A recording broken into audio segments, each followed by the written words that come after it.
اللہ اللہ اللہ اللہ۔ رسول پاک صلی اللہ تعالی علیہ وسلم نے فرمایا جنت میں ایک ایسا محل ہے جس کے اندر کھڑے ہو کے دیکھیں تو باہر سے سارا کچھ نظر آتا ہے، اور محل کے باہر کھڑے ہو کے دیکھیں تو اندر کا سارا حسن دکھائی دیتا ہے۔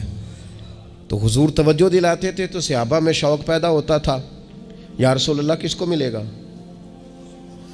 ویسے ہی دنیا میں بھی بندہ کو اچھا گھر دیکھتا ہے تو کہتا ہے یار کتنا اچھا نقشہ ہے، کس خوبصورتی سے بنایا، اور جب حضور ذکر کریں اور جنت کے محل کا ذکر کریں شوق صحابہ کا توانا ہوتا تھا۔ عرض کی یا رسول اللہ صلی اللہ علیہ وسلم کس کو ملے گا؟ تو نبی پاک نے 4 باتیں بیان کی۔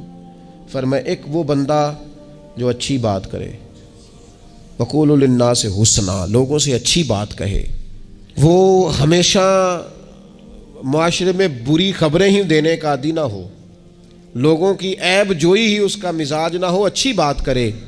اور دوسرا رسول پاک نے فرمایا کھانا کھلائے، اہل ایمان کی دعوتیں کرے، اور تیسرا فرمایا کثرت سے روزہ رکھے، اور چوتھا فرمایا جب لوگ نیند کے مزے لے رہے ہو نا تو یہ اٹھ کر اپنے رب کی عبادت کرے۔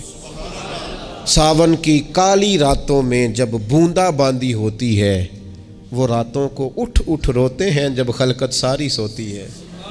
اور کسی نے کہا تھا رات پوے تے بے دردانو نیند پیاری آوے، رات پوے تے بے دردانو نیند پیاری آوے، تے درد مندانو یاد سجن دی ستیاں بھی آن جگاوے۔